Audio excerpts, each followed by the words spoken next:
In my last video, I covered the leaked plans for what could be a new Giga roller coaster being built at Knott's Berry Farm by Bolliger and Mabillard or B&M, maybe in 2023. The new coaster could potentially stand around 324 feet or 99 meters tall, and feature a 347-foot, or roughly 106-meter drop into an underground tunnel. My last video examined the leaked plans to try and conclude if they were real or not, and we also examined the coaster layout and what elements it could feature. We then talked about why it would make sense for Knott's Berry Farm to add such a coaster. If you haven't seen that video yet, check it out using the link in the description or the iCard in the corner. But in this video, let's take a look at the other end of the story, why this new colossal roller coaster could also not be built, just so we keep our expectations in check. Obviously, the sheer amount of money it would cost to add this Giga roller coaster is a major reason why Cedar Fair and Knott's Berry Farm could bail on the project, especially with committing to that large of an investment during the pandemic. But let's examine the other factors that don't have to do with cost. This proposed roller coaster is most definitely not approved yet by the city of Buena Park, where Knott's Berry Farm is located. The leaked plans we saw could have been from the Planning Commission of Buena Park, who may be currently looking over the plans as they decide to approve the project or not. One of the major red flags for why this proposed roller coaster could be rejected is due to the noise the coaster could generate and how nearby it is to residential and commercial buildings in Buena Park, as Knott's Berry Farm is located right in the middle of the infamous urban sprawl of Los Angeles. Looking at the city that surrounds Knott's, you'd question how a theme park this large even exists here. Most of the existing theme park borders the edges of Western Avenue, La Palma Avenue, and Beach Boulevard, and for the most part isn't surrounded directly by residential or commercial areas. To the left on Western Avenue, the park is surrounded by a parking lot, as well as above the park at La Palma Avenue, and to the right at Beach Boulevard. There are only a few commercial buildings here and there, and a residential neighborhood begins to border the park nearby Pony Express at Western Avenue. But where the new Giga roller coaster is being proposed is a much different story. Located at the lower end of Knott's Berry Farm's property, the coaster would be surrounded by residential neighborhoods and commercial buildings. That same residential area from the left on Western Avenue that begins near Pony Express, and then below on Crescent Avenue we have even more urban sprawl, like the Buena Park nursing home, several apartment buildings, and a large church. And with the new coaster coming to the edge of Knott's property line, some of the existing buildings may be less than 150 feet, or 46 meters from where the coaster could be traveling at speeds in excess of 80 miles per hour or 129 kilometers per hour. For comparison, I'm hearing that there were even issues when Knott's built Pony Express in 2008, a launched family coaster that travels at 38 miles per hour or 61 kilometers per hour and reaches a height of 44 feet or 13 meters. Pony Express is quite close to the residential neighborhood on Western Avenue, which presented a few problems getting the coaster approved. This proposed roller coaster is most certainly a B&M, and the box beam track design of B&M is known for producing a loud roar.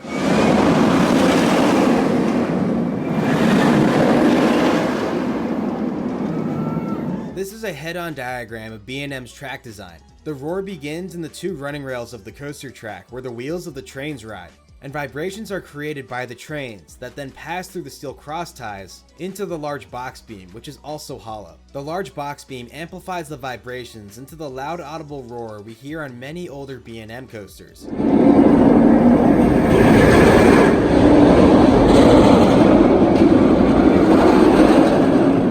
Art of Engineering has a great video on their channel that dives even more in depth to this concept. B&M opened their first Giga coaster in 2012, Leviathan at Canada's Wonderland in Vaughan, Ontario. Canada's Wonderland is also surrounded by the urban sprawl of Toronto, but most of it is located further from the park compared to Knott's Berry Farm. And between Leviathan and a nearby residential neighborhood is the parking lot for the park, as well as a large road. The closest establishments to Leviathan are over 750 feet or 229 meters away, and these are commercial buildings. But Leviathan still managed to create enough noise where several noise complaints were quickly filed against the roller coaster by nearby residents. A consulting firm, HGC Engineering, was even hired to perform an environmental noise assessment. The firm recorded noise measurements of Leviathan from different neighboring residential locations and worked with Canada's Wonderland to have the coaster operate for a series of 10-minute periods, with breaks in between while they completed measurements under both ambient and operating conditions. The firm then proposed potential mitigation solutions. Portions of Leviathan's track and structure were later filled with sand to help absorb the energy of vibrations that produced the noise. In most cases, the box beams of different track pieces were filled, like on the first drop, but I still find Leviathan quite loud. I've stood at the base of its first drop, and it echoes.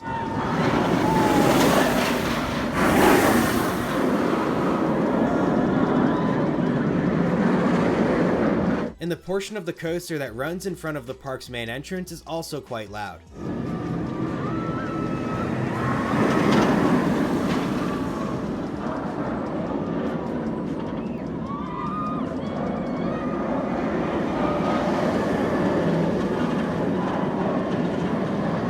Now, B&M has been dampening the noise of their coasters for decades, much before Leviathan. For whatever reason, Leviathan wasn't noise dampened from the start, but this is how B&M normally does so before their coasters are built. During the manufacturing of track pieces, the two running rails of each piece are filled with sand, rather than the large box beam. The sand absorbs the energy from vibrations that form in the running rails when a coaster train passes by. So almost no vibrations are passed to the large steel box beam, which greatly reduces the roar the coaster produces. This is much better than filling the box beam with sand, as it takes far less sand to fill the running rails, leading to each track piece weighing much less than if the box beam were filled with sand. This makes transporting the track pieces and erecting the coaster much easier. I'm sure if this B&M Giga were to be built at Knott, the running rails of the coaster would absolutely be filled with sand to help dampen noise. But would this be enough? Fury 325 at Carowinds near Charlotte, North Carolina is another B&M Giga coaster that has been in operation since 2015. Unlike Leviathan, its running rails were filled with sand during manufacturing. The sand-filled rails help to reduce the noise produced by the coaster greatly, and I find it much quieter than Leviathan. But I still wouldn't say Fury is a quiet roller coaster. During the coaster's low to the ground portion where it travels over walkways, I'd still call it loud.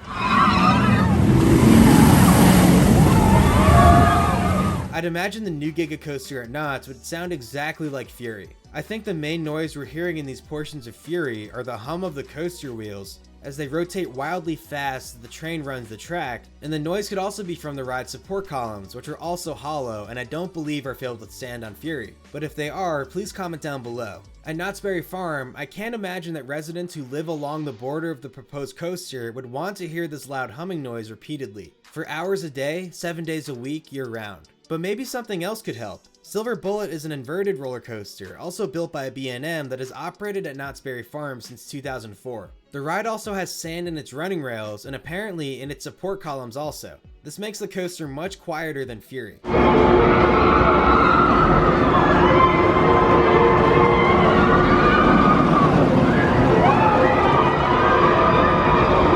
So maybe B&M and Knott could also fill the support columns with sand for the proposed Giga coaster. Granted, Silver Bullet in its top speed of 55 miles per hour or 89 kilometers per hour is just a fraction of the speed the new Giga coaster would travel at. So I'm not sure if the Giga would be quite as quiet as Silver Bullet, but that would help the case to get the Giga approved. Maybe another tactic could be reducing the number of cars on each train to reduce the weight running along the track to help dampen noise further.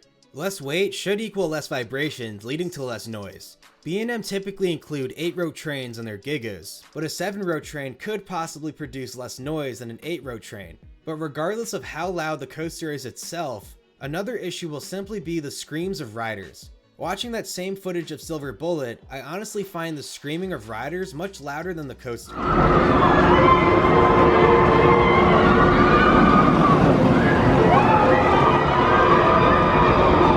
So even if the coaster's roar was heavily muted by sand-filled rails and support columns, how could the park mute the noise of screaming riders? I doubt constant screaming is something nearby residents and businesses would want to hear all the time. Noise barriers have been used on different roller coasters to help dampen screaming, such as Ghost Rider, a wooden coaster that operates at Knott's. Its first drop has a roof to shield screaming.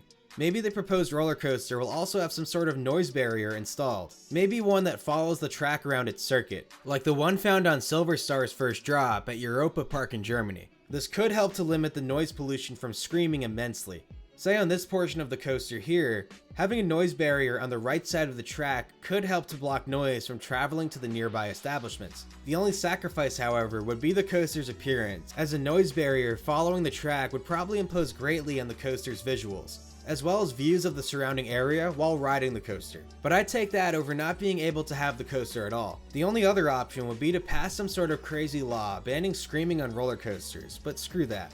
And of course, another noise generated by the coaster will be the clacking of its anti-rollback dogs at the end of an airtime moment. This occurs on essentially all B&M coasters at the end of an airtime hill.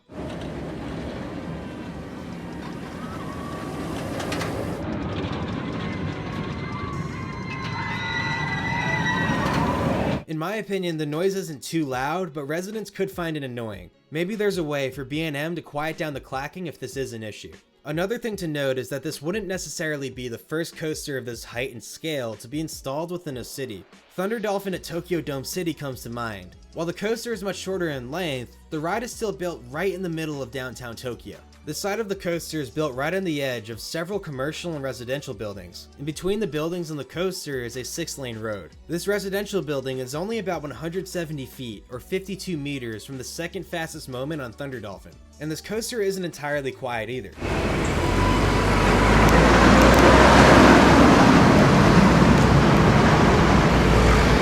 But if the city of Tokyo, where it's rude to talk too loudly, or even just on the phone while on a train, allowed the installation of a 262-foot or 80-meter tall intimate hypercoaster directly within the city, we might have a chance at Knott being able to install a large Giga coaster within a dense suburban area. So whether this roller coaster will be approved by the city of Buena Park remains a mystery.